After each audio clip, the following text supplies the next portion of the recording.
Bien, de nuevo estamos en el estudio del final de los tiempos.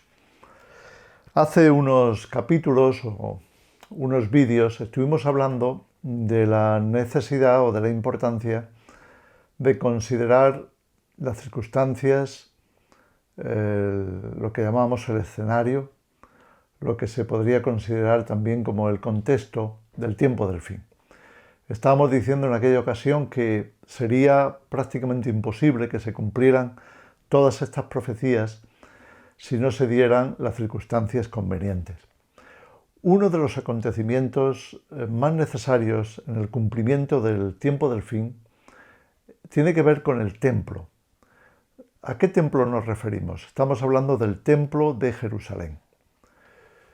Sabemos que el rey Salomón edificó ese primer templo en lo que las crónicas nos dicen que era la era de Ornán, un espacio amplio en la cima de un monte, dentro de un sistema de montañas que estaban consideradas como históricas porque ya Abraham había ido hasta allí con su hijo Isaac para sacrificarlo. Dios le había dicho, toma a tu hijo y ve hasta los montes de Moría.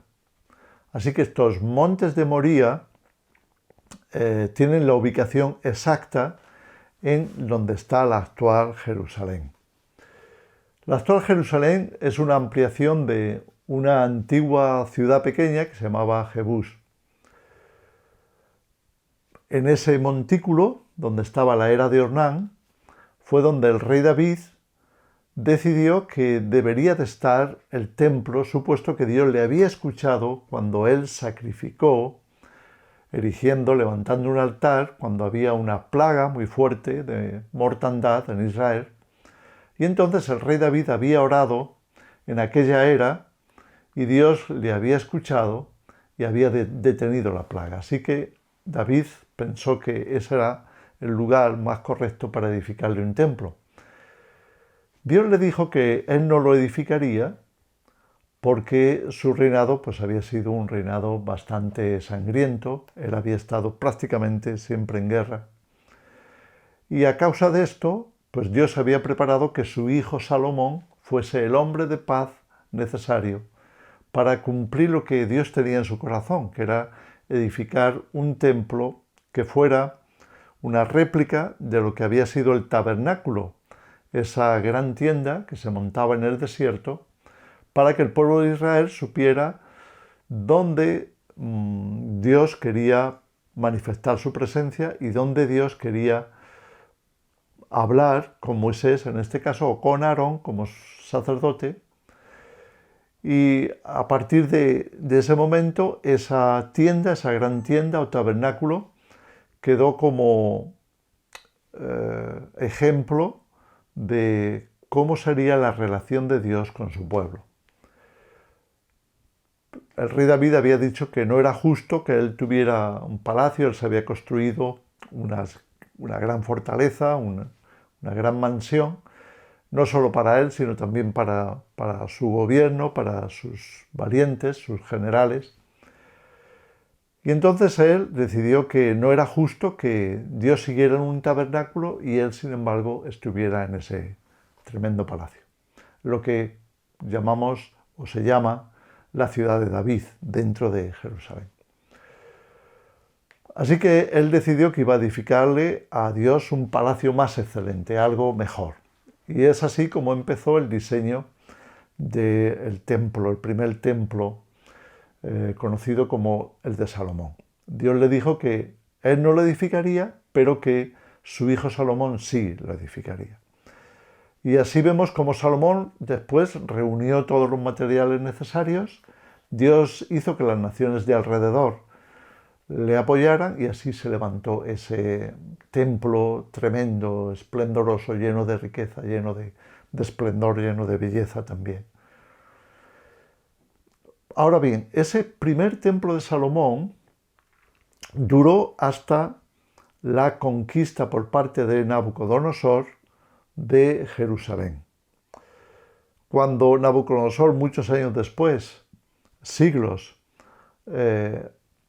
entró en lo que era Judá y sitió Jerusalén y la conquistó, no solamente se llevó mucha gente deportada, sino que también se llevó todo lo que prácticamente había en el templo, dejando la ciudad en la ruina.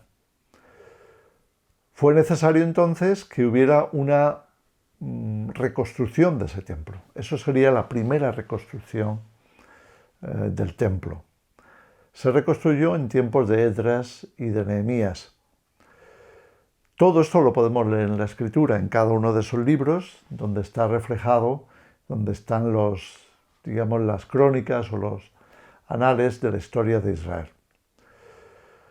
Bien, después vendría una posterior reconstrucción o una ampliación hecha por el rey Herodes.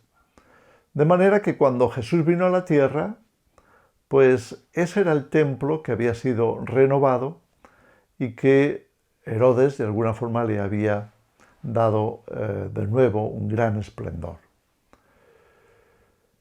Bien, la reconstrucción, última reconstrucción de manos de Herodes, fue una reconstrucción suficientemente grandiosa, valiosa, como para que fuera la admiración de los mismos discípulos y desde luego de toda la gente que estaba en Jerusalén. Y no solo en Jerusalén, por supuesto, sino en todo Israel y más allá. Los judíos venían ahí a las grandes fiestas y ahí vemos a lo largo de los evangelios cómo Jesús de vez en cuando entraba en esas fiestas y desde ahí enseñaba, desde ahí predicaba para la nación y para los habitantes en ese momento en las fiestas de Jerusalén. Ahora, Jesús va a profetizar una nueva destrucción. Sería la segunda destrucción del templo. Y esa segunda destrucción del templo vino de manos del general Tito, como ya hemos mencionado anteriormente. El general Tito, en el año 70, cumpliendo lo que Jesús había profetizado, y leemos en los evangelios, Mateo 24, Lucas 17, 21, etc. En esos capítulos de los 3 evangelios primeros que nos hablan de la explicación que Jesús da en el Monte de los Olivos a los discípulos acerca de cómo sería su venida, cómo sería el fin del mundo o cómo sería el fin del mundo conocido, tal y como lo vemos hoy. Bien, Jesús, una de las cosas que le dice es que el templo sería derribado, pero a continuación, después, citando al profeta Daniel, nos va a decir que algo va a pasar en el templo al final, es decir, que aunque ese templo fuera derribado, en el periodo final de la historia sería reconstruido. Es importante que entendamos esto como un elemento clave dentro de lo que es la profecía mesiánica o la profecía de la segunda venida de Cristo y que tiene que ver con el desarrollo de los últimos años de la historia de la humanidad tal y como la tenemos hoy. Así que el templo de Jerusalén, que fue derribado, desmantelado, piedra sobre piedra, piedra por piedra quiero decir, que fue completamente barrido, llegó a ser de nuevo simplemente una era, pero aquel monte había sido recubierto en algunas zonas donde había más desnivel, ya que era un monte, había sido forrado, podríamos decir, de una gran muralla de contención, un muro de contención. Ese muro es el que conocemos como el Muro de las Lamentaciones. Y encima, la dominación musulmana, hace aproximadamente unos 1000 años, primero, en memoria a Mahoma, en concreto a lo que ellos consideran que era el punto de la ascensión de Mahoma al cielo, edificaron una mezquita, la mezquita de la cúpula de la roca, esa cúpula dorada que se ve en las fotografías de la zona del templo. Es una mezquita que fue la primera que se edificó en memoria, como digo, a Mahoma. Pero después, enfrente, y en memoria del sacrificio de Isaac, considerando que ese era el monte o la zona del monte Moría donde se hizo el sacrificio, y que era seguramente la ubicación original donde estaba el templo de Salomón. Ahí se edificó otra mezquita. Los musulmanes edificaron, repito, en memoria de Abraham y el sacrificio de Isaac, otra mezquita, la mezquita Al-Aqsa. Bien, así que en esa explanada, que antes era la del templo de Salomón o el templo de Herodes, ahora hay dos mezquitas, hay dos grandes mezquitas, dos famosísimas mezquitas, ya que Jerusalén para los musulmanes es algo así como su tercera ciudad más importante, y también, por supuesto, es un punto de encuentro, de reunión de las tres religiones monoteístas que proceden primero del judaísmo, después del cristianismo y después, como conocemos, el islam. Bien, pues esa explanada todos las hemos visto en las mezquitas, quiero decir, hemos visto esa ubicación en muchos reportajes, y ahí está muchas veces el conflicto entre judíos y árabes, porque los dos consideran que ese punto es vital para su historia o para su religión.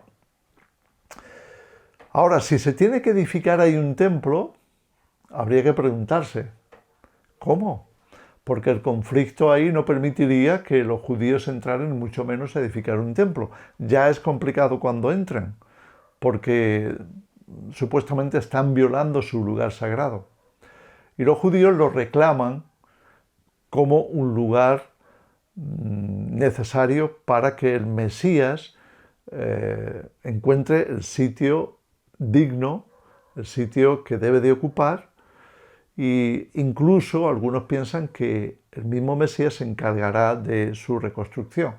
Sin embargo, hay una gran asociación de religiosos judíos que ya tienen todo preparado, incluido todo el material, para esa reconstrucción. Es decir, ellos están esperando que de nuevo algo pase, algo ocurra, para que allí se pueda dar esa edificación. Cuando hablábamos del Pacto Santo, nos teníamos que referir también al templo, porque ¿para qué sería sino un pacto santo? Sino para que incluyera la adoración religiosa. En este caso los musulmanes la tienen, pero los judíos no. Allí no pueden de ninguna manera hacer nada, solamente entrar cuando les dan permiso.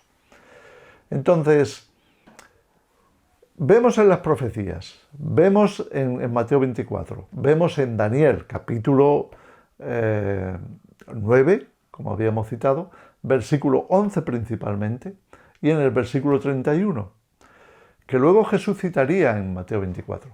Y ese versículo, lo repetimos, de Daniel 11:31, dice que se levantarán de su parte, de parte del anticristo, tropas que profanarán el santuario y la fortaleza, quitarán el continuo sacrificio y pondrán la abominación desoladora.